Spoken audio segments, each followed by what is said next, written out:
Shut the light off over here. Maybe you can see this better. This is a pretty amazing system they have here. And the way it burns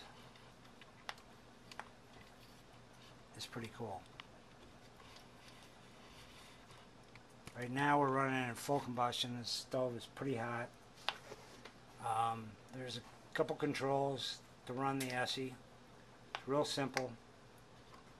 You have your lever up here that controls the air going over the air wash. Down here on the bottom is the other air control.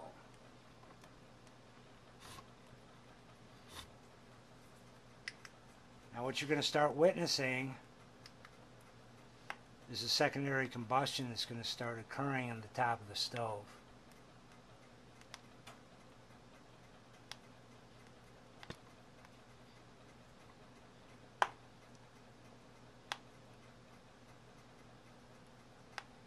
That's how this stove burns so clean.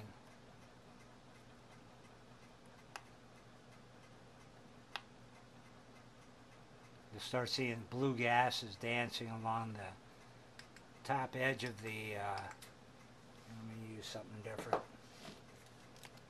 You probably can see that better, hopefully. You'll start seeing the gases up in the top swirling around, those blue gases that are burning. That's your secondary combustion. And if you go outside and you look at the chimney, there won't be hardly any smoke coming out. Now, when you get this kind of a combustion burn, you know, essentially what it's going to do is gasify the wood. The wood's just glowing.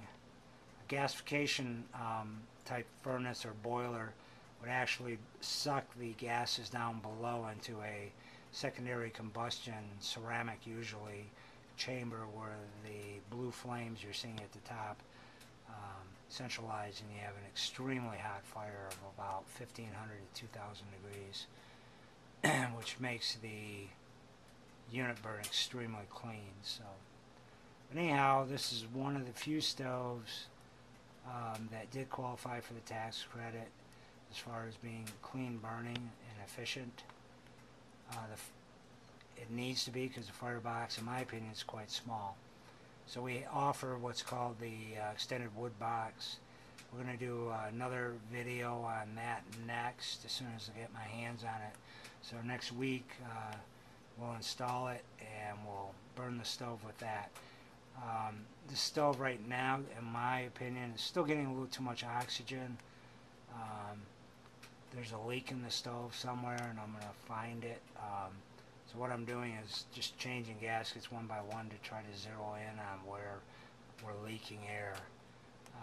You should be able to throttle this puppy way down. And but essentially what's going on is all that glowing down below is your infrared. A lot of radiant energy coming off the face of this through the glass. It's kind of cool. If you wanted to cook on it, what you would do is there's a shield that goes over the front of it. What it does is it breaks up the infrared. You can still see through it. I can feel just an amazing amount of difference. Now the problem with a stove with a glass door, you're standing in front of this thing trying to cook. Good luck, man. It's hot. You're not going to want to stand here very long. So the alternative would be stand over by the oven. Now as far as the oven, I mean, to give you an idea, I don't even have the oven lever pulled. We're running in the hot range right now. There's a gauge on the oven that tells you where you're at, and we're in the hot range, just coming out of the moderate. And there's a little lever up here that you pull to direct the smoke around the oven. So the oven gets hot very quickly when the firebox is hot.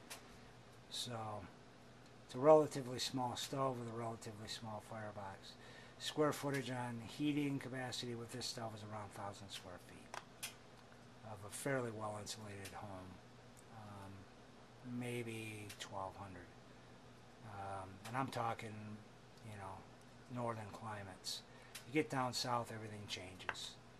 So, but up here where we see 50 below, you know, I would say that would be about the limit. If you're in a cabin that's not well insulated, you're going to cut it in half. Especially a log cabin where it's not chinked very well. So, if you got a decent R value, like in this cabin, I got 2x6 walls. It's very well insulated. I have R19 in the walls. I'm about R30 something in the roof, and all brand new windows. There's Pella windows throughout the place. So, floor is well insulated. It's very tight, and about 600 square feet in here. And this thing heats real well. The window is open, as you can see. There's the window, and it is almost fully open.